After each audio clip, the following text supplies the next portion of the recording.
Mesdames, Messieurs, bonjour et bienvenue sur notre chaîne YouTube. L'information vous place au sommet du monde.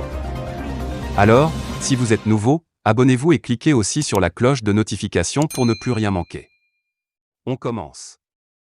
Emmanuel Macron a qualifié jeudi de « honte » les propos tenus à l'ONU par le Premier ministre malien, qui avait dénoncé un « abandon en plein vol » de la France en évoquant la fin de l'opération militaire Barkhane.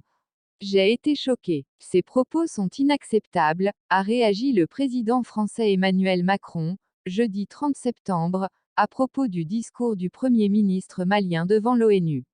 Dimanche, ce dernier avait qualifié la fin de l'opération Barkhane, menée par la France au Sahel, d'« abandon en plein vol », fustigeant un manque de concertation.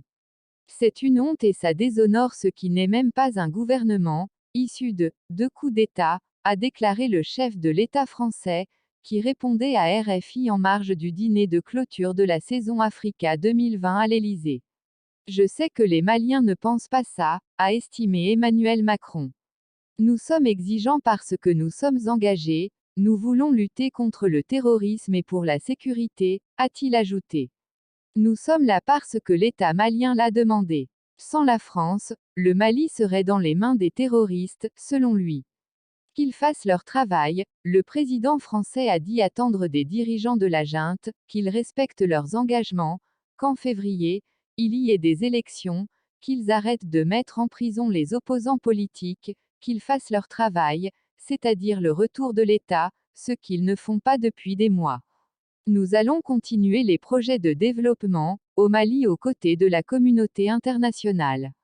Mais, ce travail ne peut pas être fait si les dirigeants ne prennent pas leurs responsabilités, a-t-il prévenu. Ce n'est pas une fatalité, a-t-il poursuivi en donnant l'exemple du Niger, pays voisin du Mali, où il y a un président courageux, le président Bazoum, après un autre président courageux, le président Issoufou, qui font le maximum, se battent pour leur peuple, l'éducation, la santé. Ils font un travail admirable. 4 millions de spectateurs pour la saison Africa 2020 après voir visiter avec son épouse Brigitte l'exposition de l'artiste ghanéen El Natsui à la conciergerie, Emmanuel Macron a reçu à dîner les acteurs et partenaires de la saison Africa 2020, qui s'est terminée jeudi. Il s'est félicité du succès de cette longue manifestation qui, depuis décembre 2020, a rassemblé plus de 4 millions de spectateurs dans 1500 événements artistiques, scientifiques ou économiques sur tout le territoire français. La manifestation a permis de commencer à ce que la France reconnaisse la place de la jeunesse et de l'énergie africaine, a-t-il estimé.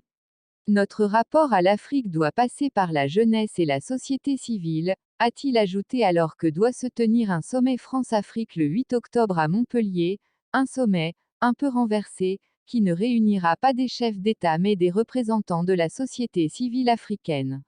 Africa 2020 avait été proposé par Emmanuel Macron lors de son discours à la jeunesse africaine à Ouagadougou en 2017. Au Mali, plusieurs jeunes se sont mobilisés mercredi, à Bamako, pour manifester contre la présence des soldats français. Très engagé pour le départ des troupes françaises, le mouvement de la société civile, Yérévolo debout sur les remparts, a organisé mercredi, une manifestation dans ce cadre à Bamako. Armé de slogans « Vive la Russie, à bas la France ». Plusieurs jeunes Maliens ont exprimé leur ras-le-bol dans la capitale du pays. C'est la France qui a instauré le conflit communautaire au centre du pays, généralisé l'insécurité sur l'ensemble du pays. C'est pour cela que nous demandons le départ de la France, explique Sidiki Kouyaté, porte-parole de ce mouvement. On ne pourra pas refonder notre pays tant que la puissance coloniale est présente.